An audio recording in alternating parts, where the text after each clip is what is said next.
त्या दिवशी पौर्णिमा होती. चंद्र पूर्णपणे आकाशात विराजमान झालेला होता. मी मुंबईला येऊन 1 महिना पूर्ण झाला होता. काका आणि काकी गेल्या महिन्यात गावाला आले तेव्हा मला काकांनी विचारले, चाल येतो का मुंबईला? मी तर आतून घाबरलो. आजपर्यंत मी मुंबईला काहीच गेलो नव्हतो, पण काका काकींनी खूपच गाळ घातली. काक खूप चांगले होते. मुंबईला आलो खर, पण येऊन कळले की काकांची रूम फारच लहान आहे. गावाला आमची ओसरी पण या रूम पेक्षा मोठी होती. पण आता आलो तर इथे राहावेच लागणार. गेल्या महिन्यापासून मी नोकरी शोधतो आहे. माझी सेक्सी काकूंचे स्तन खूप मोठे होते. खूप ठिकाणी जाऊन आलो. काकांच्या अनेक मित्रांनी खूप कंपन्यांमध्ये माझ्या नोकरीसाठी बोलून ठेवले होते. काका सिक्युरिटी सर्व्हिस मध्ये कामाला होते. त्यांना शिफ्ट ड्युटी असायची. कधी दिवस पाळी तर कधी रात्र पाळी. रात्री 7 गेले की दुसऱ्या दिवशी 8 ते 9 वाजता परत यायचे.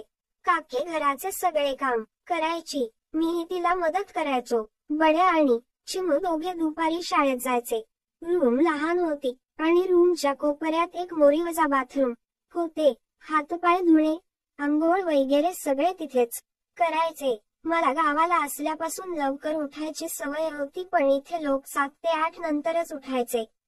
काका दिवस पाळी असल्यावर लवकर उठून जायचे आणि त्यांचा डबा करायला काकी पण उठायची. बडे आणि चिमू तर 8 वाजल्याशिवाय उठत नसत.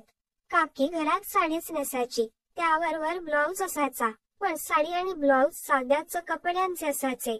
त्यामुळे कधी कधी ब्लाउज थोडा ढिला झालेला असायचा, पण काकी एवढे मनावर घ्यायची नाही.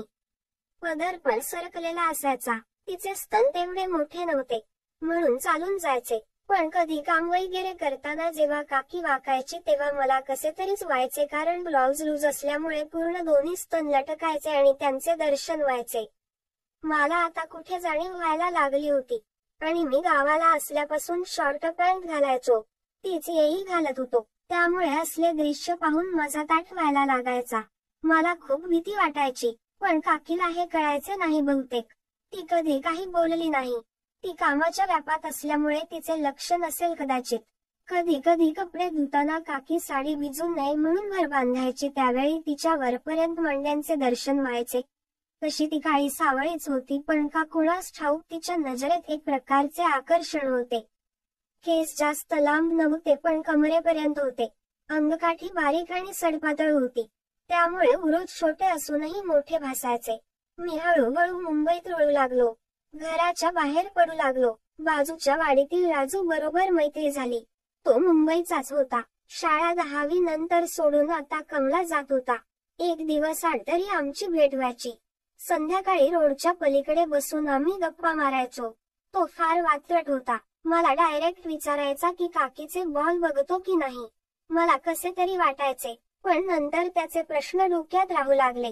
मला आता काकीला बघायला आवडायला लागले. काकी घरात असताना नुसताच ब्लाउज घालायची, ब्रा वगैरे घालायची नाही. त्यामुळे कधी कधी दुपारी पुस्तक वगैरे वाचताना तिचे स्तनाग ताठ व्हायचे आणि ब्लाउज मधून स्पष्ट दिसायचे. मी चोरून बघायचो. असाच एक दिवस सकाळी उठलो तेव्हा मला वाटतं काका कामावर गेले होते आणि कोपऱ्यातल्या मोरीत पाण्याचा आवाज येत होता. मला वाटले नळ चालू असेल म्हणून मी उठलो आणि मोरीत डोकावलो. ते काकी अंघोळ करत होती. पाठमोरी असल्यामुळे तिले मला बघितले नाही, पण तिला मी पूर्णपणे बघितले. ती अर्धवट बसली होती. केसावरून अंघोळ करत होती. अंगात एकही कापड नव्हता. एवढे बाजूने बघितले ते तिचे सुदूर स्तन दिसत होते.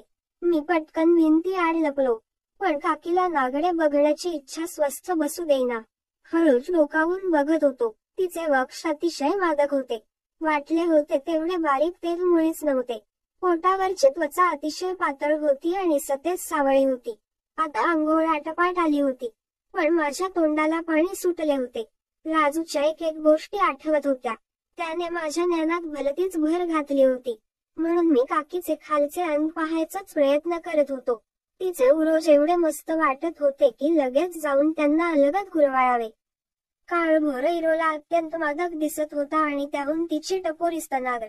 काकीने केस नीट करण्यासाठी हात वर केले तेव्हा तिच्या काखेतील केसांचे दर्शन झालं. आहा, काय ते दृश्य होते. माझा चाळीतला लहान भाऊ एकदम सलामी देऊ लागला होता. मला त्याला कुरवाळावे लागत होते.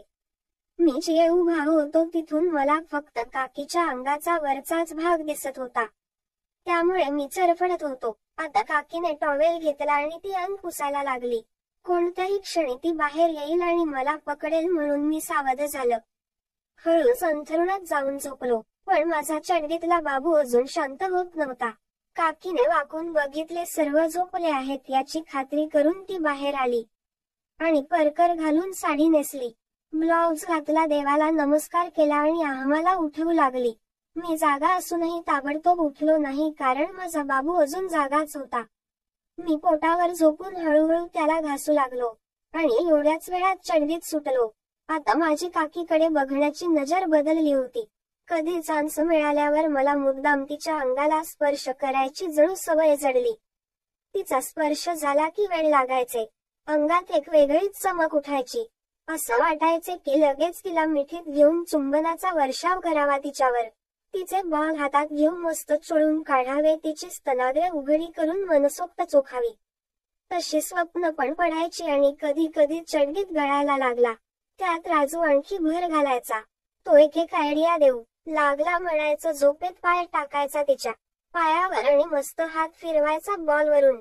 पण माझी हिंमत नाही व्हायची. एका रात्री मात्र काकी झोपली असताना तिच्या पायावरची चादर बाजूला झाली होती आणि मला माहित होते की तिचे पाय दिवसभर दुखत आहेत. मुले झोपली होती आणि काकांची रात्र पाळी होती. मला झोप येत नव्हती, कारण मला काकीच्या अंगाला हात लावायची तीव्र इच्छा झाली होती. मी जरा धीर करून विचारले, काकी आज पाय खूप दुखत होते का ग? ती म्हणाली, होय रे, आज उद्या बहुतेक पाळी येईल म्हणून दुखत आहेत. सगळं अंगच दुखतंय, जरा पाय दबतोस का? मी एकदम चपापलोच. काकी मला सांगत होती पाळी विषयी आणि पाय दाबायला. माझा विश्वास बसेना. मी लगेच उठलो आणि काकीचे पाय दाबू लागलो.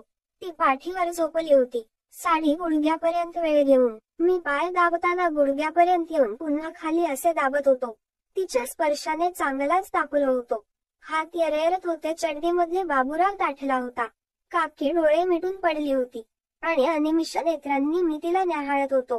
तिचे पोट, कंबर, स्तन, ताठरलेली स्तनाग्रे, मी जोरात पाय दाबले, मी विलग होणारे ओठ. मी महत् प्रयासाने स्वतःला रोखून ठेवत होतो आणि अचानक ती कुशीवर वळली आणि कुशीवरून पोटावर झोपली. हे करताना तिच्या पायांचा स्पर्श माझ्या बाबूरावला झाला. साडीही जरा आणखी वेळ सरकली. माझा तोल सुटत चालला होता. तिच्या काळसर मांड्या दिसत होत्या आणि मी फक्त 1 फूटभर लांब होतो. पण आता ढेगळ करायचे ठरवले. पाय दाबत दाबत मांड्यांपर्यंत आलो. तिला जाणीव झाली असावी. तिने लगेच मागे हात घेऊन साडी नीट केली आणि म्हणाली, अरे बस आता, आणि माझ्याकडे बघत राहिली. यावेळची तिची नजर काही वेगळीच होती.